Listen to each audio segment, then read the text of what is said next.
Hey guys, welcome to Let Hallie Read. Today I am going to be completing the Bar and the Bookcase tag. I was tagged by Leah from Tea with Leah and Sarah from Lorrain Reads. I will put their channels down below, and I believe that the original video was from Bar and the Bookcase, that channel, so I will put his information down below as well. So let's get started. You may notice I do not have a drink because I have nothing in my house to drink. So I will not be getting tipsy while I'm answering these questions. I'm so sorry. We've got some questions. We've got some prompts that have to do with different alcoholic beverages.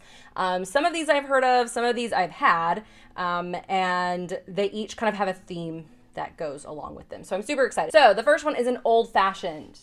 I have tried an old-fashioned and I did not like it. Actually, most of these on here, if I've tried them, I did not like. I don't, unless it tastes like Kool-Aid, I don't want it. I am not a fancy drinker at all. Okay, so like I said, the first one is an old-fashioned, which is a historical fiction recommendation. So I really need to start reading more historical fiction. But one of the books that came to mind that I really enjoy was Between Shades of Grey by Ruta Sepetys. It is a World War II historical fiction. It's very good. All right, number 2 is a sidecar, which I've never had. I don't even know what's in that. I've heard of one though. Book with a strong supporting character. So I chose Six of Crows for this prompt because there really isn't any main character. I guess you could say Kaz is kind of the main character, but everyone else is supporting. They're all kind of supporting characters in a way.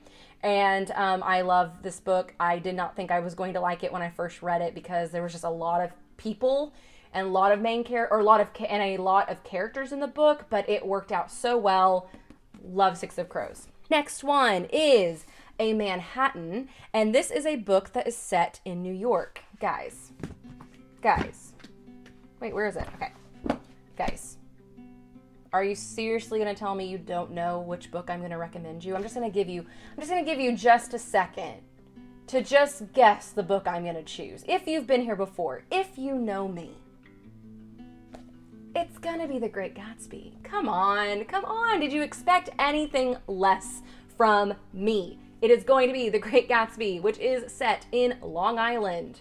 It's a classic. It's only 9 chapters long. Read it now. All right, the next book is A Bloody Mary, which I think I've had one of those. It is a book that scared you or messed you up. Okay, I don't have the book. I'm going to throw it back a little bit. When I was in high school, I really liked Nicholas Sparks, of course, because what early 2000s high school student didn't love Nicholas Sparks? But he wrote a thriller called The Guardian that messed me up because some of the chapters are in the stalker's point of view. Like you're seeing inside of his brain. He's narrating it, and it was really unsettling to me. Very unsettling. I did not read that book at night for a reason. It was so creepy. An espresso martini, which I have no idea what that is. But this is a book that kept you reading into the night, and that is The Grace Year by Kim Liggett. I think I stayed up until about 2 in the morning finishing this book because I could not put it down. I've been seeing a lot of people have some criticisms of this book, saying that the first half is really good and then the last half kind of slips. I can see where they're coming from, but I feel like the ending was very strong. Metaphors in this towards the end were really strong, and I loved this idea of like a silent rebellion.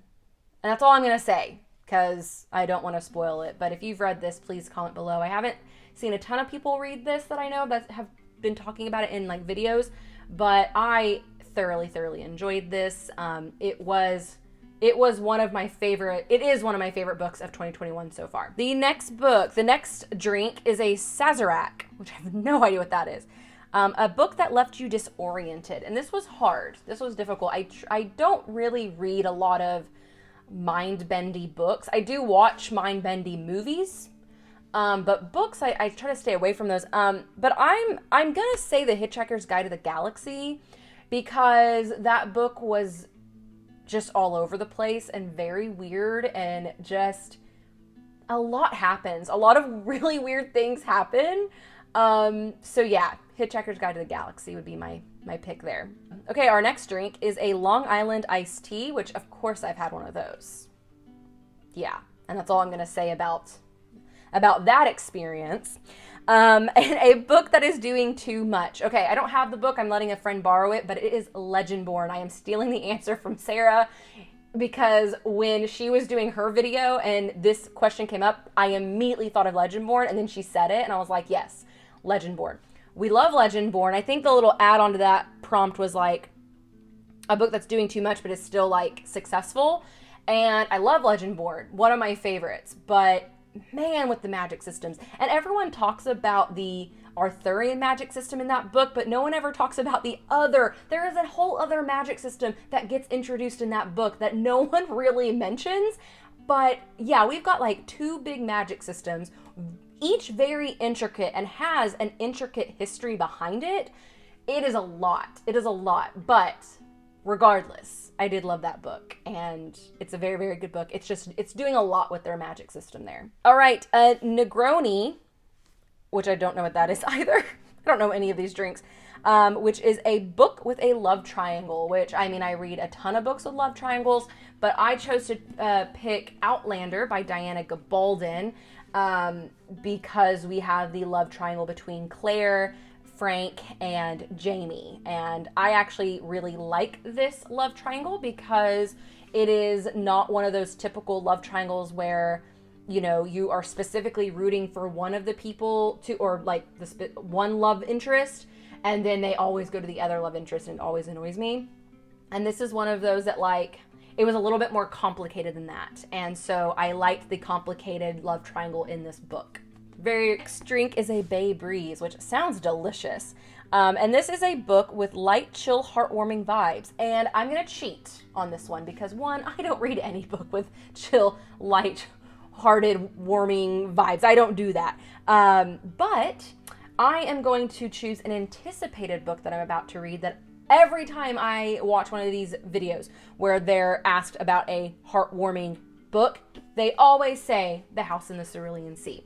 I am actually going to be reading this. I am filming this video on the 13th, the Thursday, and I'm actually going to start this book tomorrow for the Star Wars May the Force Read With You readathon. And this is one of the prompts. I can't remember what prompt it followed, but the cover, your favorite color for the cover. And I have heard nothing but wonderful, wonderful, heartwarming things about this book. So I'm cheating a little bit. I've not read it, but this is anticipated. I'm starting it tomorrow, and I'm so, so excited. Okay, and then we have a Dark and Stormy. Again, don't know what that is. And that is a book that's dark, thrilling, and menacing. And this is another genre that I don't read a lot of, but I do remember really, really liking Gone Girl by Gillian Flynn, I think. I thought it was very dark, very menacing, kept me on the edge of my seat, and yeah, I really, really enjoyed that book. And then lastly, we have a Martini, which is a classic recommendation. Now, guys, if you've been here before, I am the classic channel for the most part. I talk about a lot of different things, but I love the classics. And I did actually do a classic recommendation video. I will link it up there somewhere for you. But if I was going to recommend you just one classic book, it would have to be Jane Eyre by Charlotte Bronte. This is one of my favorite classic books. I absolutely love it. It's got a lot of elements to it that I think appeals to a diverse group of readers. It's got the romance, it's got a gothic, little bit of horror mystery in it, and it's got a lot of like girl power, some of it too. So we love to see it, and this is the book I would recommend. Guys, I finally did it. I finally did the Bar Bookcase tag. I know Leah tagged me quite some time ago, and then when I saw Sarah's tag, I was like, okay, I've got to get to it. So that was the tag. Let me know what answers that you have. Let me know any other recommendations you would give me that kind of fit some of these prompts. I would love to add those to my Goodreads. Don't forget to like, comment, and subscribe, and I will talk to you later.